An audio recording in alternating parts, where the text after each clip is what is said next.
आज तीनों प्राणी ने विश्वामित्र को सलाह मिला करके बुलवाया, कहा मुझे ले चल के बेच दो। विश्वामित्र आ जाते हैं, कहने लगे बिक जाओ।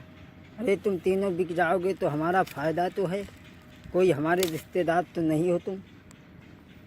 आज राजा और रानी ने क्या किया है भक्तों, तीनों प्राणी बिकने के लिए तैयार हो गए। बाहरे धर्म तज वस्त्रया भूषण सकल, कपड़ा फटे तन धारी के, दमड़ी नलिनी गांठी में, दैलात सब में मारी है।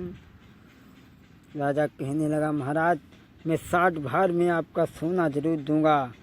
सूरज टले चंदा टले, चाहे टले जगत व्यवहार, ए न हरिश्चंद्र का कभी टले सत्य विश्वास। कछुआ के पीठ पर बार जमाए, गैया शेर को पछाड़ दे। सूरज पूरब की बजाय पश्चिम में उगने लगे, लेकिन हरिश्चंद्र, चंद्रमा आग उगलने लगे, लेकिन हरिश्चंद्र अपने सत्य से कभी डिग नहीं सकता। तीनों प्राणी भक्त चले हैं तो आज क्या दशा है। विश्वामित्र लेकर के चले हैं तो तीनों प्राणियों ने बाहर निकले हैं, कहने लगे हे जन्मभूमि माँ, मैं अब तुम्हें छोड़ करके जा रहा हूँ। तीनों प्राणी बिकने के लिए चल दिए तो भक्तों क्या हालत थी। आरे गई अब उदासी छाई, बिकवे जाई रहे तीनों प्राणी। अरे गई अब उदासी छाई, बिकवे जाई रहे तीनों प्राणी। अरे हरिचंद्र ने सत नहीं छोड़ो, तारावती ने मुख नहीं मोड़ो। भैया पेज सती की ठानी, अपनी छोड़ी चले रज धानी, अपनी छोड़ी चले। 4 बजे की राती अंधेरी, छोड़ी चले रजधानी, अपनी छोड़ी चले भैया। आज तीनों प्राणी चले हैं। चलते चलते जब काफ़ी दूर निकल गए, रोहित को प्यास लगी। रोहित बेहोश होकर के ज़मीन पर गिर पड़ा। तारा कहने लगी, स्वामी सत्ता लो, मेरा बेटा मर जाएगा, कहीं पानी पी लो। हरिश्चंद्र कहने लगे, तारा जब तक मेरा राज्य है मैं पानी नहीं पीऊँगा, तुम मर जाओ या तुम्हारा बेटा मर जाए, लेकिन मैं अपने धर्म को नहीं डिगने दूँगा। और चलने लगे। रानी तारा भी ज़मीन पर पछाड़ खा करके गिर पड़ी। कहने लगी, महाराज अब हमसे भी नहीं चला जाता।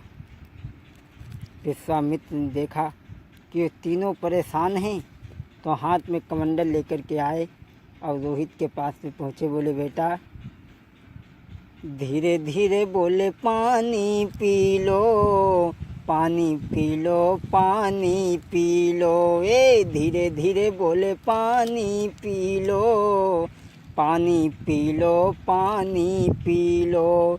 ये साधु लेकर आया है और ऐसे वचन सुनाया है। धीरे धीरे बोले, पानी पी लो, पानी पी लो, पानी पी लो। पी लो जल्दी से तुम तीनों नीर, नहीं तो हुई जीवन की आखिर। अरे तुम तीनों मर जाओगे तो हमारा कर्जा कौन चुकाएगा। हरिश्चंद्र कहने लगे, महाराज मैं आपका कर्जा चुकाऊंगा। तीनों प्राणियों ने भक्तों जल नहीं पिया। चलते चलते काशी नगरिया में पहुंच गए।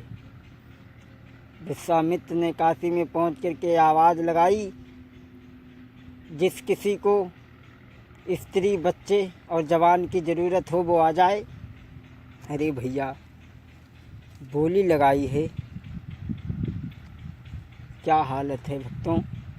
अरे बकासी के बीच नगरिया में, ओ नगरिया में मिन्नी कीमती हुई रही बजरिया में। हाय हाय कीमती होती बजरिया में। भैया काशी के बीच नगरिया में, नगरिया में भैया कीमती होती बजरिया में।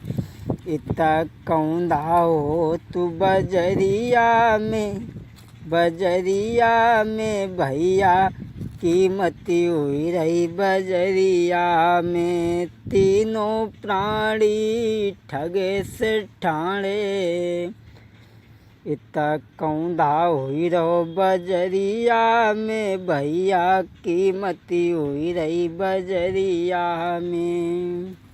हरिश्चंद्र ने आवाज़ लगाई, जिस किसी को बच्चे या पुरुष की ज़रूरत हो आ जाए। एक आ गया, कहने लगा महाराज कितने में बेचोगे? बोले 20 बार सोना इसका, 20 बार सोना इसका और 20 बार सोना इसका। बोले महाराज कुछ कम नहीं करियो? बोले कम नहीं करेंगे कि सुबह से मूड ख़राब करके रखा है, लेना हो तो लो, नहीं चलो आगे बढ़ के। उसी वक्त भक्तों एक ब्राह्मण आ जाता है और उसने रानी तारा को 20 भार सोना दे करके खरीद लिया और पुत्र को 20 भार सोना दे करके उसने खरीद लिया। तब तक एक कालू नाम का मेहतर आ गया। उसने पूछा इसकी कीमत क्या है इस जवान की? बोले इसकी 20 भार सोना है। उसने राजा हरिश्चंद्र को खरीद लिया भक्तों, ले कर के चलने लगी। राजा सोचने लगा आज मैं अपने हाथों के सामने, अपनी आँखों के सामने अपनी पत्नी और बच्चों को बेच रहा हूँ भक्तों। अरे आँखिन भरो भूप के नीरे, और बिक गए आज बे तीनों प्राणी। आँखिन भरो भूप के नीर, तीनों बिक गए भैया प्राणी। तीनों प्राणी बिक गए भक्तों। इधर रानी तारा ब्राह्मणी के घर में काम करती है और रोहित पूजा के लिए रोजाना फूल तोड़ करके लाता है। इधर हरिश्चंद्र को ले जा कर के कालू मेहतर ने एक घड़ा पकड़ा दिया। कहा ले घड़ा, तू नीर भर के लाएगा जमुना से।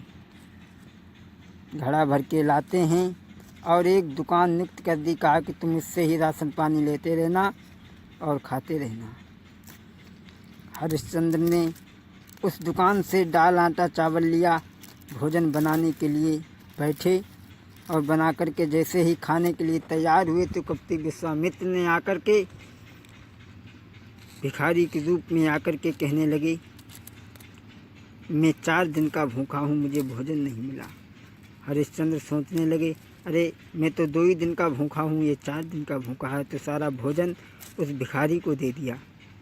अगले दिन दाल आटा चावल लिया, बनाने के लिए बैठे, बना करके तैयार किया, खाने के लिए तैयार हुए।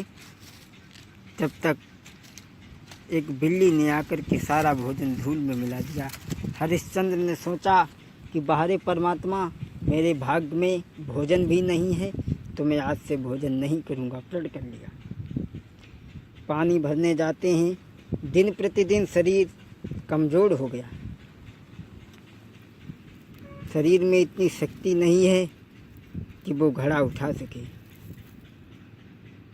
घाट पे पहुँचे, घड़ा को भर लिया।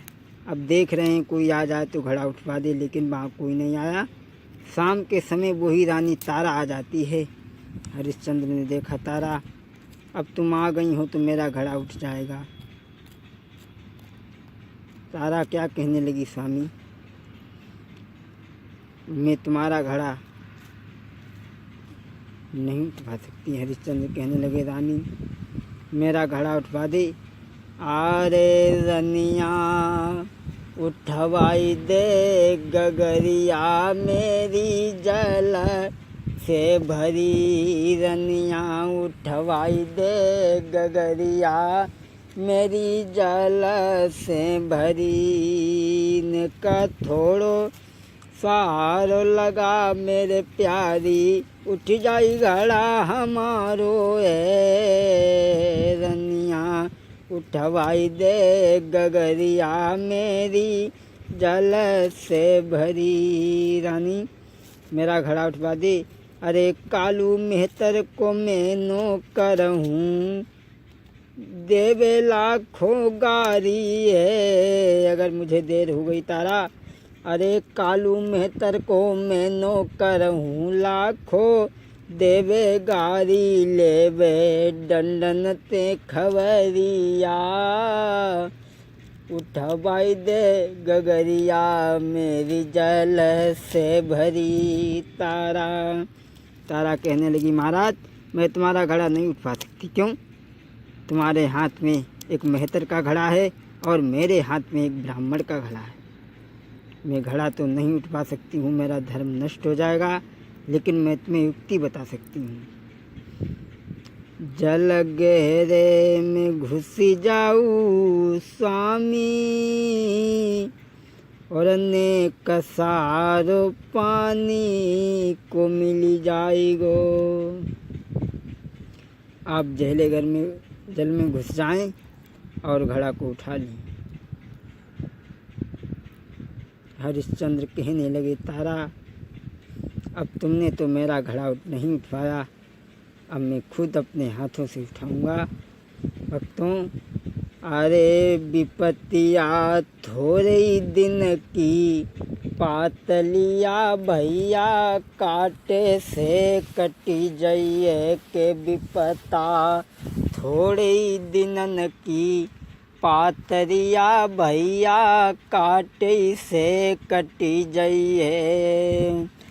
अरे तुम भंगी घर करो नौकरी, अरे के हम धन भरे मिसुर घर, गागरिया काटे से कटी जाइए के अब जा थोड़े ही दिनन की, पातलिया भैया काटे से कटी जाएगी। रानी ने साफ मना कर दिया, और जब मना कर दिया भक्तों, तब तो राजा जल में घुसे। थोड़ा और जल में घुसे नहीं उठा, और जल में घुसे नहीं उठा। जब गर्दन तक जल आ गया, राजा ने घड़ा उठा करके शीश पे रख लिया। शीश पे रख लिया, कालू मेहतर के गेट पे पहुँचे, लेकिन गेट में जैसे ही अंदर प्रवेश करना चाहा, एक ऐसी ठोकर लगी, माताओं घड़ा कहीं पड़ो, राजा कहीं पड़े। कालू मेहतर एकदम आ गया, कहने लगा, ए हरिया, अरे तू इस तरीक़ा से रोज़ घड़ा फोड़ेगा तो इतने घड़ा कहाँ से आएंगे? क्यों रे, लगता है तू भोजन नहीं करता? अरे तेरे शरीर को हमें बड़ा दया प्राप्त हो रही है, क्या तू भोजन नहीं करता? तेरे शरीर में बिल्कुल ताकत नहीं रही है। दुकानदार को बुलाया, कहा, दुकानदार, ये नौकर जो मैंने तुम्हारे यहाँ नियुक्त किया था, ये तुम्हारे यहाँ से कितने दिन तक दाल आटा चावल ले गया? बोले गोविंद भगवान की।